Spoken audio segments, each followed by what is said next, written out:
Hello, folks. I'm the Red.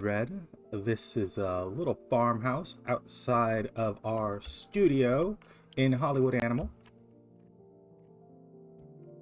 I'm just wondering what that farm like. This just seems a little. Oh no, I've never actually been on a studio lot.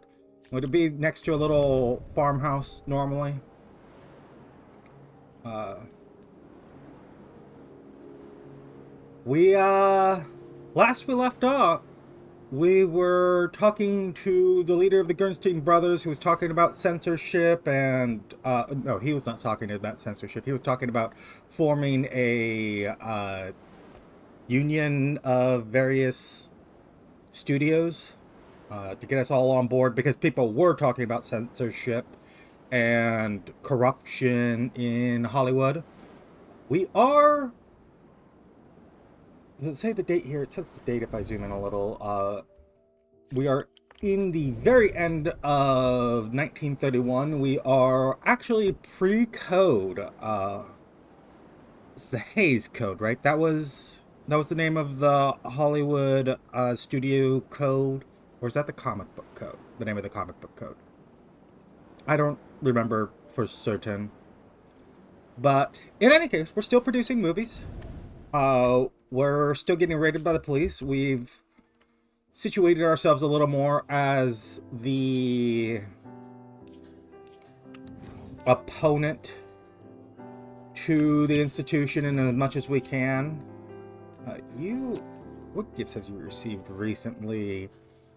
All of these were in August. I will happily give you another watch. Get you nice and happy, Lee. And let's do our cheaper recordings. It'll cost us 40 days. We could shave days off if we went with a website company to do our film development. It would be the same quality, but we'd still be only shaving off like 8 days, like a week. We have 2.5 million still in the bank. We're not hurting for money. Someone mentioned on the last episode, Perry, was that your name? I will tab out. This will quiet the game for a second. But, maybe it was episode before last. That running 8-hour work days would make everyone a little happier. The problem with that, really, that we're running into, it's not so much that everyone's happy enough. We've gotten people into a decent state of happiness. But the real problem's right here.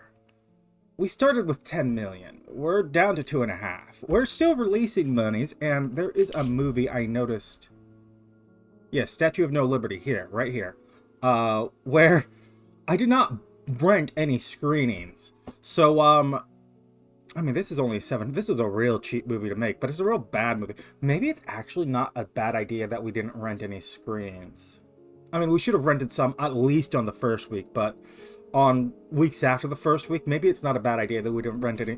Maybe that will be hurt a little less than other movies. Let's start time rolling here, because I'm... Whoop. Ooh, Don Alberto Conti. Let me bring up everything I need on the side here. Head of the Mafia family. Got a... Is that him on horseback here? Is this like a... Is this supposed to be like a movie promotion? This is something that's being done? In any case. Take a breath for a minute, my son, and listen to this old man. My father, Riccardo Conti, was a great man. Consigliere. All of Sicily feared him. His brother, Giovanni Conti, was all just empty talk. A clown who never did anything except write stupid poems.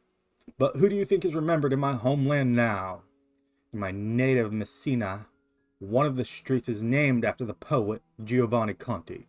Riccardo was forgotten a few months after his death.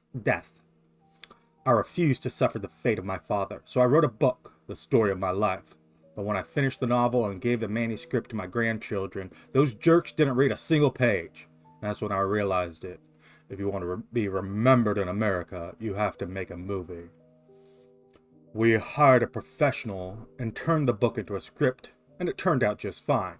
Now I want you to make a film with it. I'm willing to give you $1 million to cover the costs. You'll see, this film will make a name for everyone involved. What do you say? Can we help each other? How intriguing. Show me the script at once. Vicino Ambrosio, the Sicilian Tiger. It's action detective with a bit of drama. So yeah, we don't get many movies like this. We got our very first one, but this is only the second one. I don't know if there's any more. I do want to read the script. It's set in a modern American city, and the protagonist, Vicinio... Oh, this is the screenwriter. Oh, we can't actually click on you to see anything. It's all fresh. Protagonist, hopeless romantic. Once upon a time in Sicily, there lived a boy named Alberto. He was the son of a Colombino.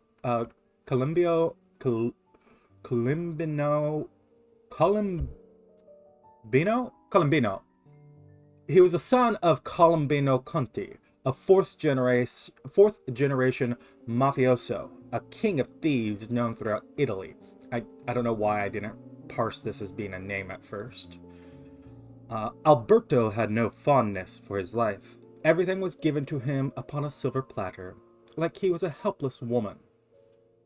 Okay. He knew he wanted to build his own happy life for himself.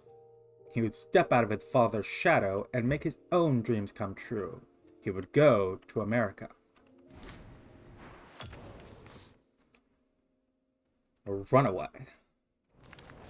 One night, Alberto threw a bunch of grapes into his travel bag and ran away from his parents' house. He grabbed the oar he carved from an olive tree and jumped into a gondola. Few would dare to take the voyage to America alone in such a modest craft, but Alberto was brave and full of purpose.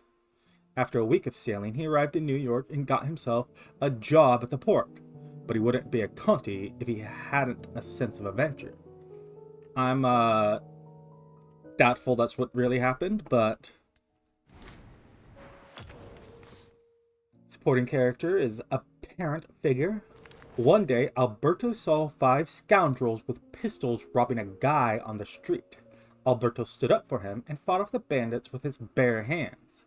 It so happened the poor fellow was no ordinary passerby, but the son of Dale Scrugio, the mafia boss who controlled half of New York. In gratitude, Scrugio took Alberto under his wing and educated him in the local customs. Over time, they started trusting him with the most delicate of tasks. Alberto proved himself strong, courageous, and quick-witted. Scrugio often said to Alberto, "It's a pity that my son isn't more like his friend." Love interest is a little stale. Maybe we'll produce the movie. We'll start filming it when we got a good chance, but maybe we'll hold this one, if the love interest is still stale by the time it's ready to go out. One day, at a city dance, Alberto met a girl named Charissa.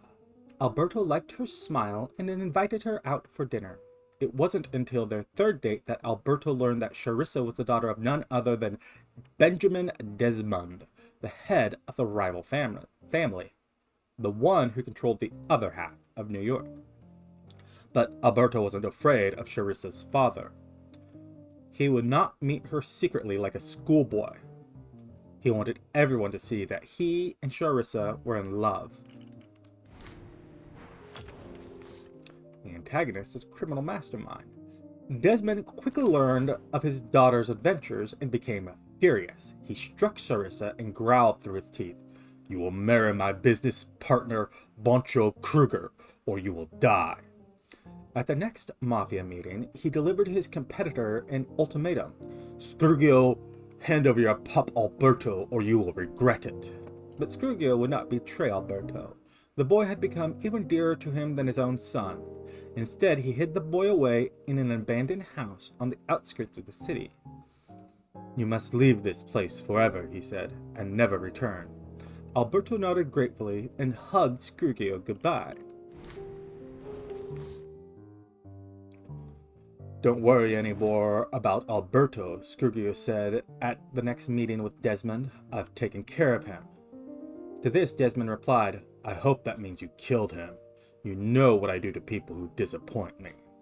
But Alberto couldn't live without his beloved and decided to take Charissa with him. He made his way to the Desmond estate, broke into the mansion. The guards were armed with blades, but his fists were all he needed. He freed his beloved, and later, the same day, Alberto and Charissa were in a train to Mexico. Desmond soon discovered that his daughter had run off with Alberto. "Just as I thought," he hissed. "Scrugio tricked me. You have only yourself to blame, old man." Late that night, Desmond and 10 henchmen surrounded Dale Scrugio's house and opened fire with triple-barreled guns. A hail of bullets turned the guards to mincemeat, killed the servants, and even Scrugio's son. But by some miracle, Scrugio himself survived. He managed to grab a gun, killed one bandit with a well-aimed shot, and barricaded himself in a bedroom. Desmond ordered the mansion burned. Scrugio choked and succumbed to the smoke as the flames engulfed the building. Yeah, it's a mafia story, but it predates the Chicago typewriter.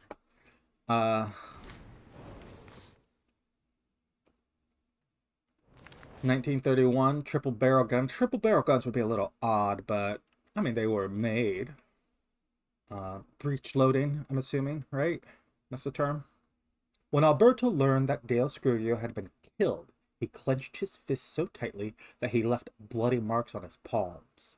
That evening, Alberto kissed Charissa goodbye and returned to America to get revenge on Desmond.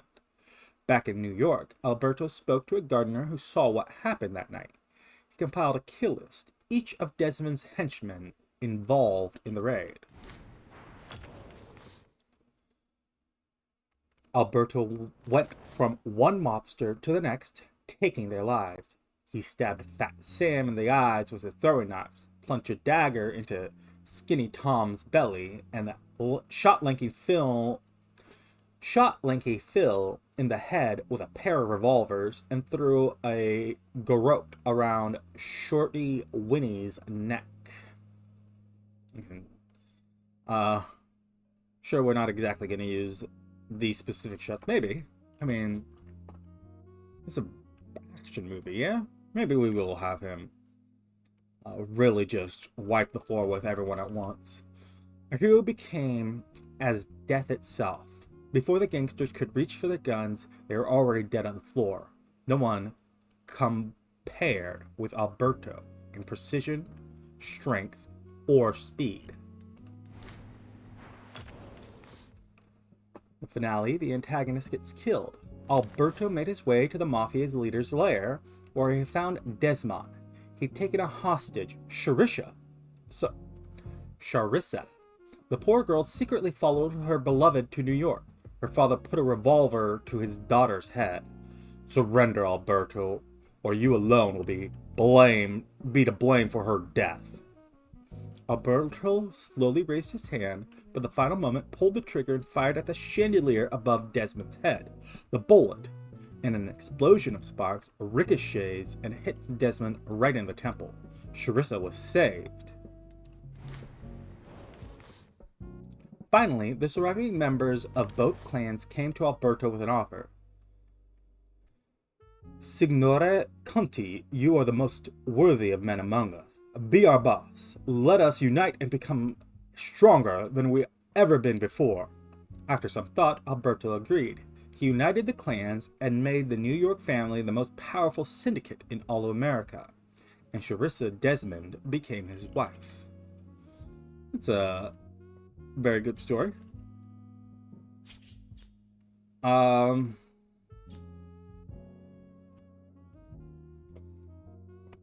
Or release the film within 1 year with a prominent actor in the title role.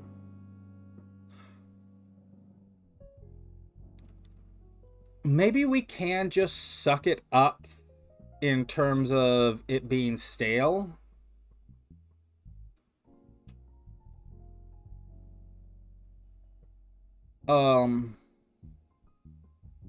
Because I kind of want to really please the mafia boss. I don't normally make promises like this, so let's do so. I hope I live that long, and I'd like to see my film before I'd like to see my film before I leave this world. Please don't disappoint this old man. Okay, we are going to start this project immediately.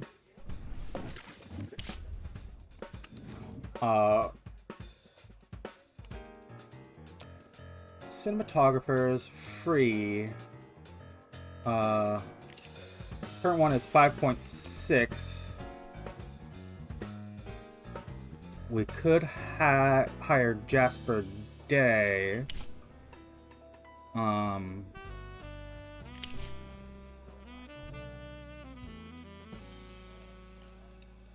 Yeah. Hot-tempered. That should be fine. Let's hire you... Well, let's hire you for a good 3 years. We can give you medical insurance and some various gifts to reduce the amount we actually have to pay.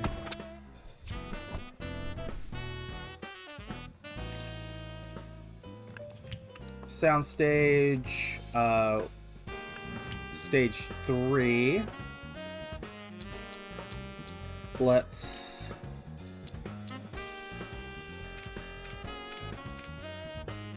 put... I mean, we don't have a scouting office. This is literally going to be better on a soundstage just because we have better equipment to handle that. Filming technology, we'll use the extra, we'll use the sonotone because it's literally our only choice.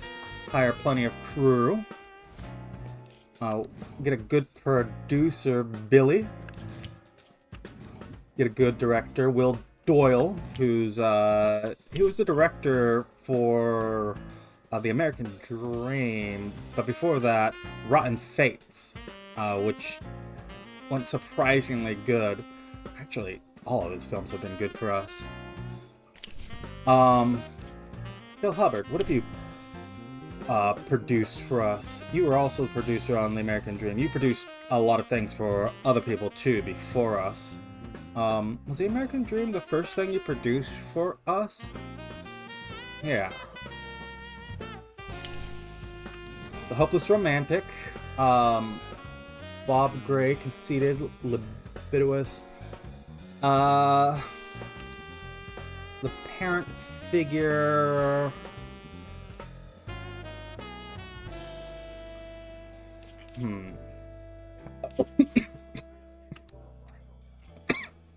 Excuse me. We needed someone that was at least a rising star, right? That was the rule. Oh, Bruce Quinn here. One of our managers. What are you the manager? Well,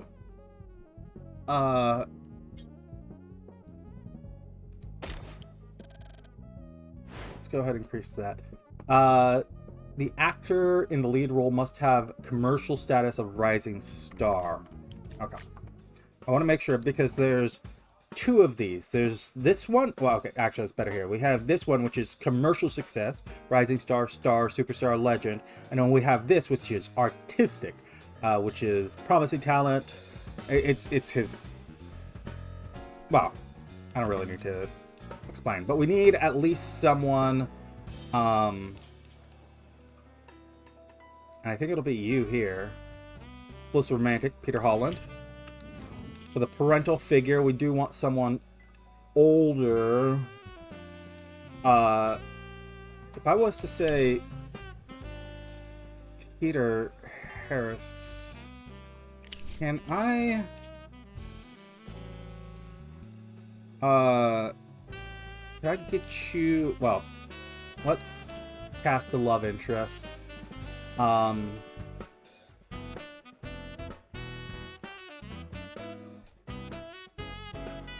Sally is for Betty Lynn. A few years younger. Maybe we should go Alma. Let me double check. If I went 3 actors.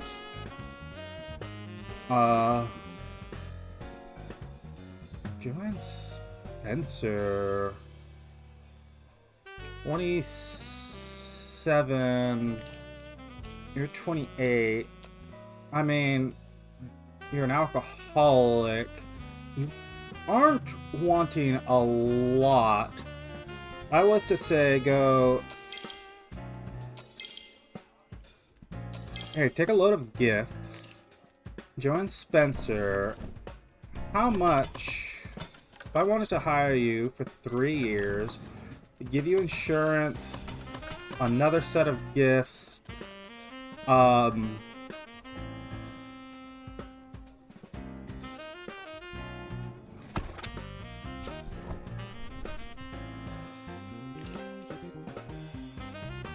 better than anyone else we have for a parental figure. Yeah, Gabriel, you're in the right age group. Criminal mastermind. I don't have anyone else. Maybe I should hire someone in the correct age, which is mid-40s.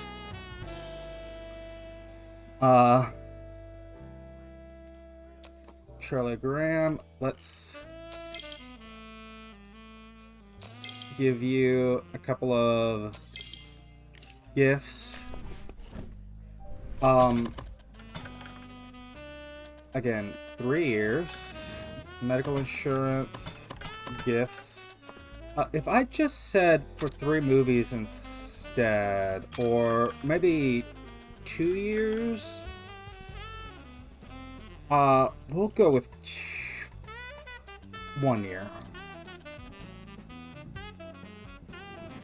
Charlie Graham.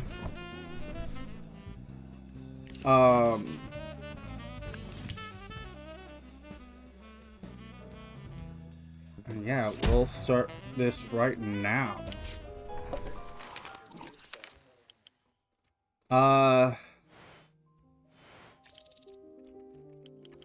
I'm also inclined to look for a movie. Treasure Hunt, Smell of Metal,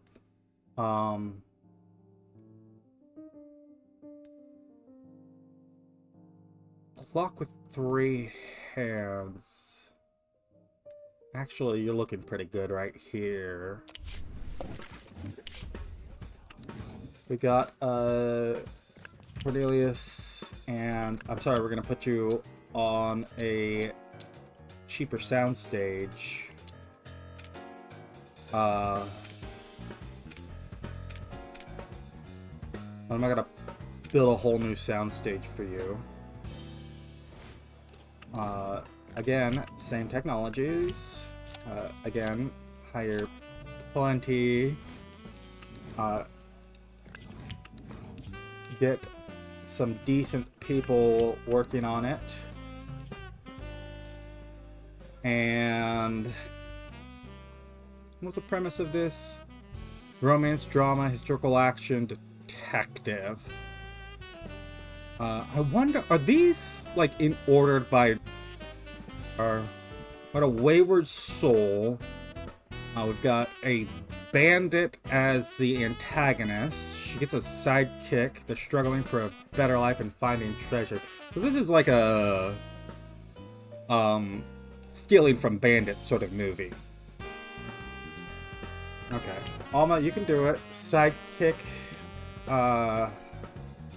do the bandit, Bob Gray, sidekick, Betty Shore.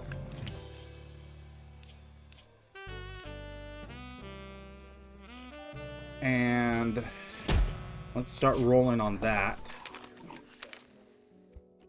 Well, let's start pre-production on that. Peter Harris. I have no dirt. What? Let's see. What roles have you played? You were briefly in Tower of Matches, but you got cut because you got injured, right? By the police. You've played various things for us. None of our movies have tanked at all yet. If I said let's discuss it, how much would you want for another 3 years with medical insurance? 100,000? Yeah, we could do that.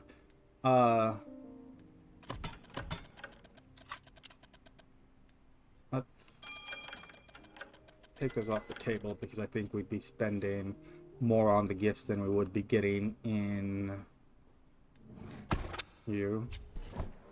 value from you.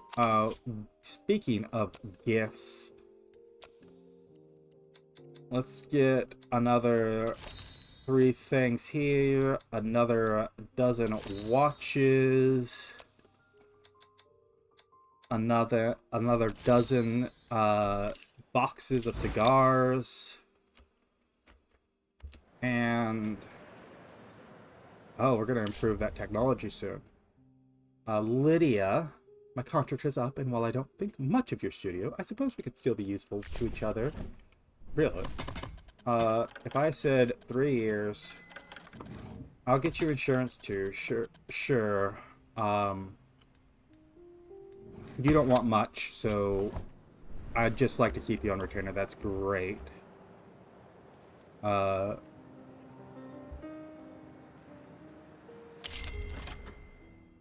Fred Carpenter, the mayor. The ocean breeze, sun gleaming off the luxury car.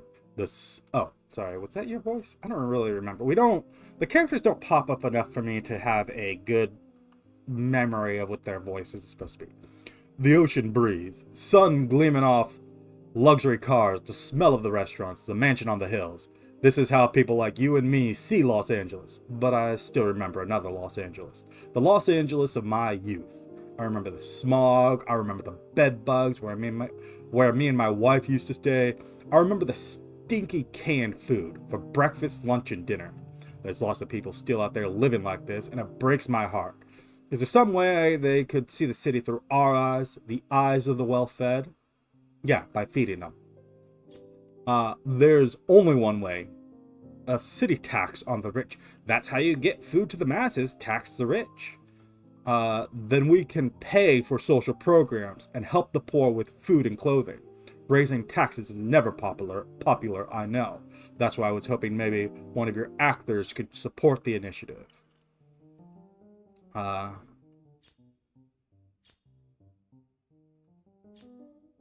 Skill level 5 or higher. I don't know I can do it 3 months. Here's the thing. I don't know if I can put actors who are working onto this. So I'm going to only say I can get 2 actors to do it. It's nice to know there's some idealist among us. Petition for mayor. Okay, I could have gotten... Yeah, there are plenty of people who are working on this. I could have gotten more to do so. Joan Spencer, Peter Hodges.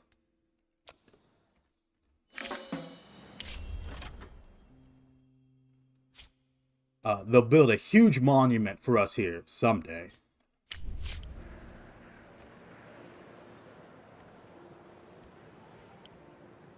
We barely moved the ticker at all. Lewis Matthews, you're one of our directors. You don't want much. I'll buy you medical insurance, sure.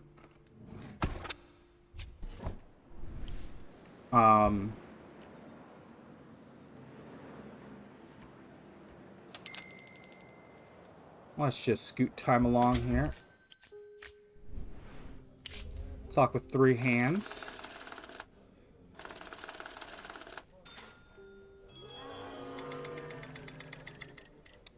We called this about correctly in terms of the talent we put on it. The director, the producers are a little inexperienced, but everyone else is good. We could have had a third soundstage, but I think I mentioned at the start of this episode, someone said, you know, we'd make people happier, but we can't afford it right now. We just can't afford it. In fact, we can't afford it so much that I am kind of tempted to go, that doesn't save us. I mean, that saves us actually a fair bit of time.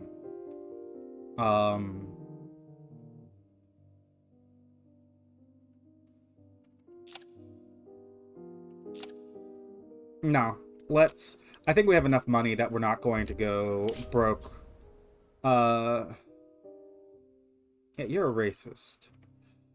My contract expired, but I'm happy to keep working together. Assuming you're interested, of course. I'm not.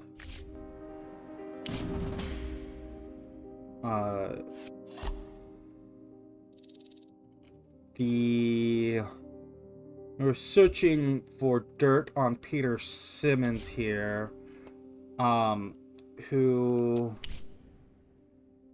is employed by the Gernstein brothers and a composer. Oh, right. I was going to say, let's consider sending them after a composer, but I mean, that's what we're already doing. Statue of No Liberty. Let's extend distribution. We're renting nothing. Sarah Freed, contract up. Well, I don't think and while I don't think much of your studio, I suppose we could still be useful to each other. You're not going to want much, right? You're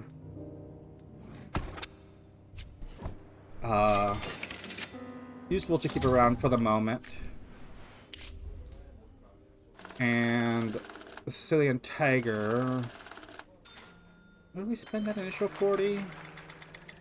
Holy, what?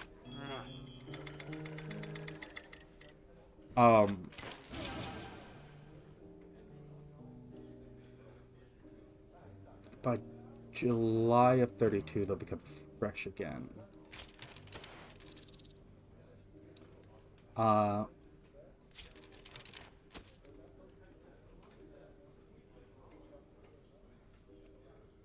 We needed better but what? How did this get all the way up to 8? Okay, well, let's start the production. There are only a few months, so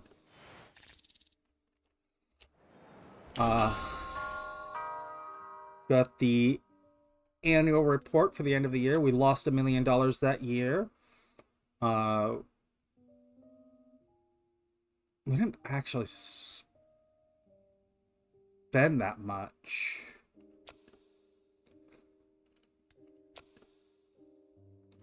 I don't need the loan. Expenses. Okay, our income was 13 million, which is all just movies. Our expenses,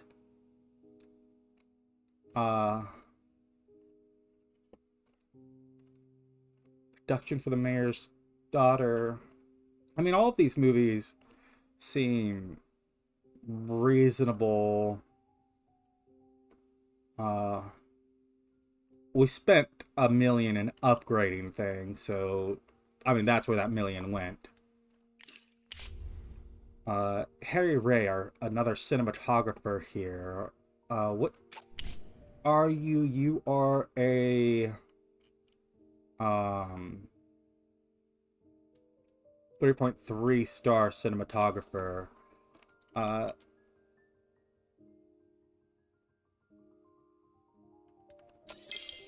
Let's give you another watch and cigars.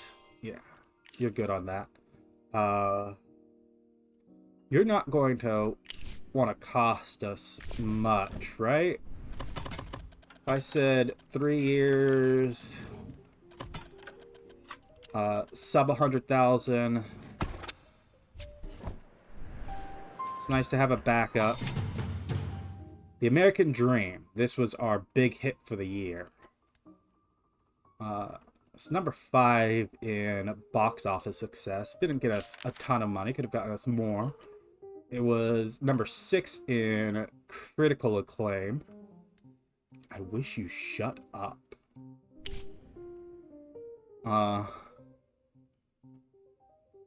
What is this? Historical thriller, detective romance, Wild West, Wayward Soul, Criminal Mastermind, The Sidekick. Are these?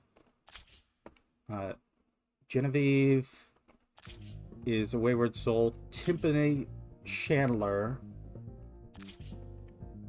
It's a woman-led cast. Huh, interesting. Wonder where the name I Wish You Shut Up comes from. Fan favorites, The American Dream. Let's actually do look at this. It was fresh when it came out. It was well reviewed, relatively speaking. Could have been better, but one of our best reviewed movies. Probably our best reviewed movie that we actually produced. The only one that maybe got reviewed better was the one where we inherited from the previous studio. Peter Holland, who is now working on... Wait, hold on. Peter Holland, weren't you... You're working on... So not listed here because it's not in production, or not through production yet. Yeah. Played a detective. There was a murder, femme fatale. This was the alcohol movie. They get married at the end. There's a drunk detective that can actually still, work. He can drink without being an alcoholic. We don't get any bonuses for second place, only for first. But, it's still nice. It's still, nice to know it did so well.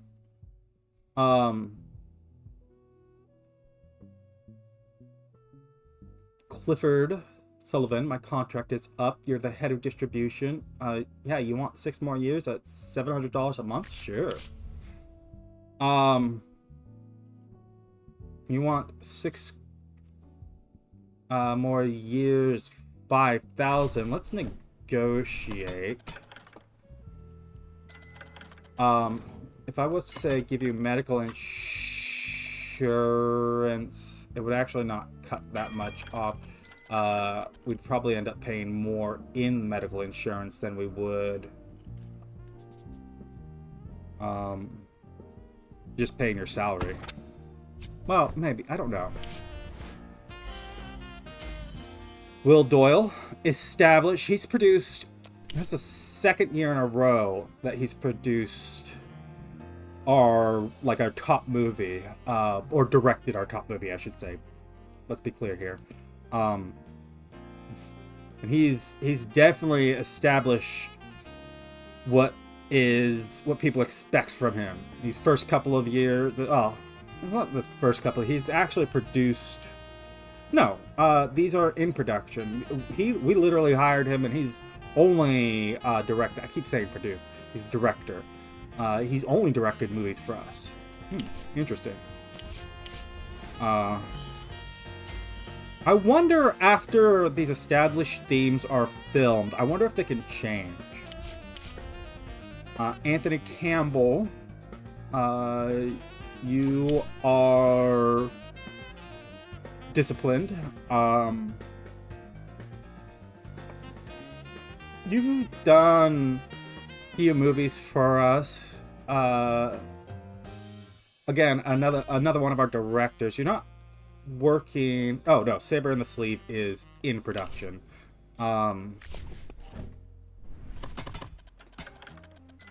If I offered you medical insurance, maybe it would have been okay to give our management medical insurance. Maybe that would have been a better deal. TST, the Sicilian Tiger.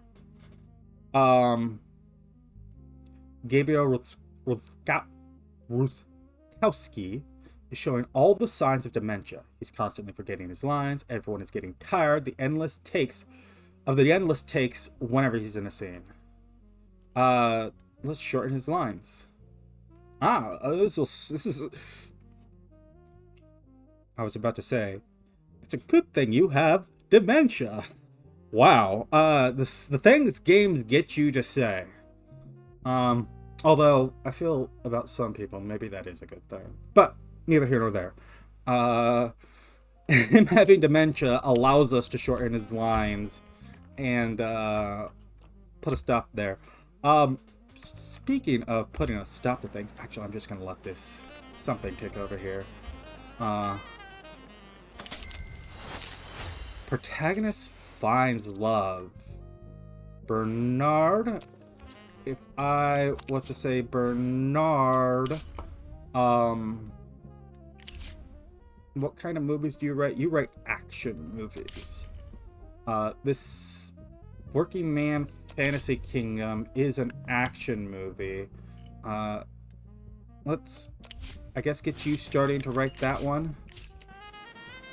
And don't start without me. I can hold off on a few more days while it's in production.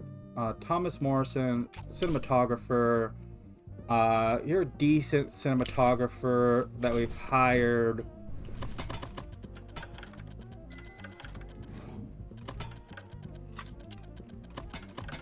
I can give you plenty of stuff. And new script. I feel like everything's just ticking over at the same time here. This is not a good script. An action thriller, Wayward Soul versus an Evil Witch. Again, like Amnesia, not a lot to that movie. Although Amnesia was actually like a decent movie. Yeah, here we go. Improving the Hes Pro 35 Extra.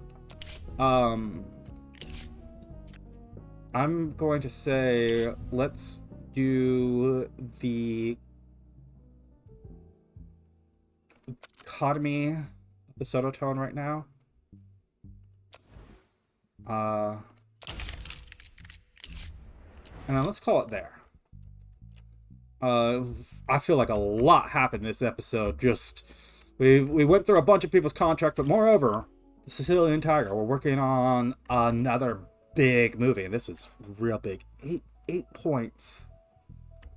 This is gonna be, this might become our best film. Yeah, The Messenger of Death here, still our top film, but it's gotta get knocked off at some point. In any case, if you've enjoyed this Let's Play so far, go ahead and leave a like, leave a comment, subscribe if you want to see more, and I'll see you next time when we continue playing Hollywood Animal.